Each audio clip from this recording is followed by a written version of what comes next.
So am I part of a soul family? Good morning, my friends. It is I, John, here in the studio on yet another gloomy day outside. Voice is really feeling it today. I got a few more days of private sessions to make, but and then I have a break for a week, so hopefully my voice will get the break it needs. Yesterday, I got an email, which was a very familiar email. I get them quite frequently. And I decided I want to make a video on the topic that was in the email. And then this morning, I was like, well, should I make that? Should I make that? And then I went on, and I was reading the comments from yesterday on the videos. And somebody asked the question. So I thought, obviously, that's a pretty good sign that my consciousness is thinking about it, so it shows up. So the question was, I have heard from some spiritual teachers on YouTube that we have soul family that will often reincarnate with each other in various lives. Maybe not even direct family as mom, dad, kids, but will be in each other's lives in some manner over and over. What do you feel about that? Have you and Holly or Tim incarnated together before? I actually love this question because I get people every day in emails telling me that they're part of my soul family.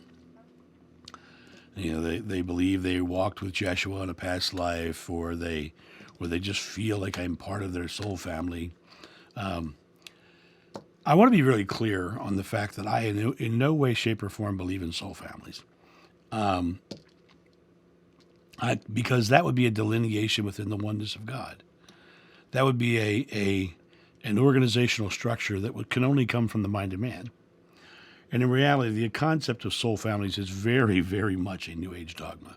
It's one of the new dogmas that are being created now that are, in my own opinion, are equally as detrimental as old age dogmas, as religions themselves, because all of them are pathways away from yourself. The concepts of soul families, people feel that concept because they resonate with what someone's believing or saying, or they just connect, right? The concept of resonation itself is an interesting one because when someone's resonating with you, it means you just understand each other. You just get each other. Now, there are some people in this world that you'll never understand. There are other people in the world that you will completely know them the minute you meet them. It's not that they're part of your soul family. They think the same way you do. They have the same ideas that you do. They have that vibration that is in resonance with you. That's why I use the word resonance. But when you look at the concept of soul families, people are trying, and this is what I run into a lot, because people are literally trying to make themselves feel important by connecting to soul families. And with me in particular, because of my regression experience of remember walking with Jeshua, people will often try to connect themselves to my story. And it's fascinating to me because they'll start with the conversation, you are part of my soul family, without asking me if I believe that. You are part of my soul family. And the concept of soul family has nothing to do with the oneness of God. It has everything to do with delineations away from God. Your connection is within. I have that one memory, when you seek a path is laid before you. But until you turn the path back to yourself, you never find the doorway. Well, the concept of defining yourself as being part of a soul family is literally a pathway away from yourself. It's literally a connection to you wandering in the wilderness. Everything is within you. The Father and I are one, right? Jeshua was a man. And I often hear people who will come to me with the soul family idea, and they'll say flat out, I have a sacred mission to be a healer. I have a sacred mission. I don't believe in sacred missions either. I don't believe in sacred missions. I don't believe in fate or destiny. I believe in the simplicity of the oneness of God, which is love. And I think people get lost in these concepts of soul families. And the other day I did a video on twin flames, and I think these are all delineations and derivations within God that are unnecessary and very harmful, because I think they take you away from yourself. They give you justifications as to why. They give you reasons for certain things. But everything is one, and that is my belief.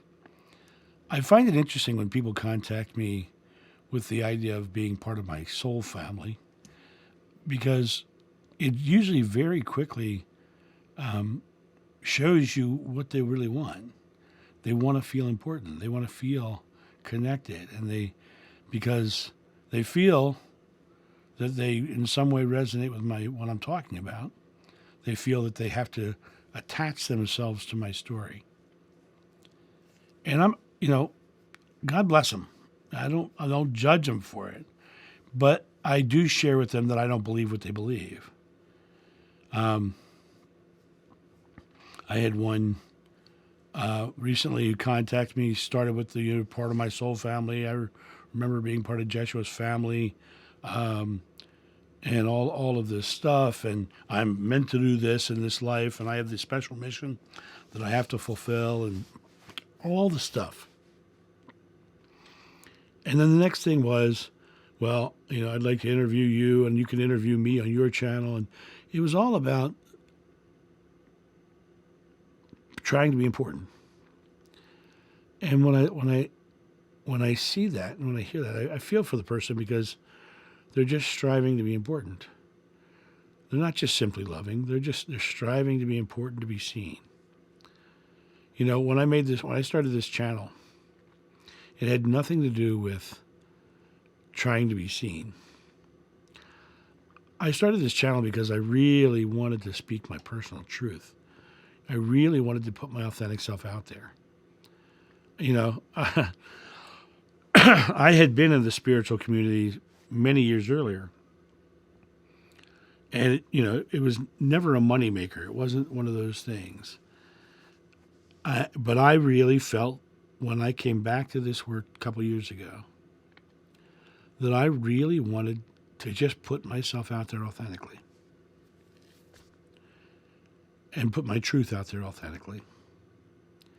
And I appreciate these feelings of wanting to put yourself out there that way.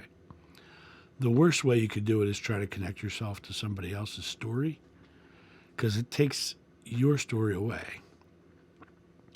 If you believe that you had a past life with Jeshua, I in no way, shape, or form would ever tell you it's not true. But I would also in any way, shape, or form validate it. As I've said on many other videos, I've met over 30 Mary Magdalens. I've met multiple Peters and Pauls, multiple Johns. I've met Philips. I've met multiple Judases. I've met multiple people. I don't validate past lives, because if I've met multiple and I would think it would be completely hypocritical of me to say they're wrong, then I have to say, well, I don't fully understand our reincarnation. For all I know, I might just be tapping into the oneness of God, and specifically those memories of John. Doesn't necessarily mean that I was John. It means that if you look at my channel, it's John of new, not John of old. And when you look at it from the perspective of that way, I can't believe in soul families. I believe in the oneness of God, and I believe we're all in the oneness of God. And for anybody who's out there thinking that I'm part of their soul family, I appreciate that. I appreciate that, because I take that as a sign that you resonate with what I'm saying, that it makes sense to you. But the delineation of a soul family, in my opinion, is just a New Age dogma. It's something that did not exist in the 1800s. It didn't talk about, nobody talked about it in the 1950s, right? It happened in the 1980s and 90s when the New Age was at its highest peak. It's just a New Age dogma. And the one thing that I always come back from when I come back, I do one of these videos, is in my regression where it said, it's so simple we have a hard time comprehending it. The concept of soul families is convoluting the simple. It's far more simple. You're one with God. Everybody's your soul family. Everybody you talk to is your soul family. Everybody you see in the world, whether they be good, bad, or ugly, are showing you an aspect of your oneness with God. And how you react to that aspect is what you're saying to God about who you are. I am what I am. And if I'm judging a person for their race, color, skin, whatever, if I'm instead of trying to set myself apart as someone who is special, then what's happening is you're showing that you don't feel special. I am not special, so I'm trying to make myself feel special. You don't need to do that. You already are special. You're part of the oneness of God. There's no one part of God that's any less than any other part of God. There's no part of God that's any greater than any other part of God. It's a matter of you acknowledging that everybody's equal and within God. And that's my thought on soul families. And I know that will offend some people, and some people will disagree with me on this. I respect your beliefs, completely respect them. I just don't believe them. I just don't believe the same as you. And is that okay? Some people get very offended when I don't agree with them. But I'm not going to change my belief, something that I know to be true in my heart, that I've experienced, that I've heard Joshua say in my personal regressions. I'm not going to negate my spiritual journey to fit yours or any others. So that's my thought on this. You guys have a great day, and I'll talk to you soon. See ya.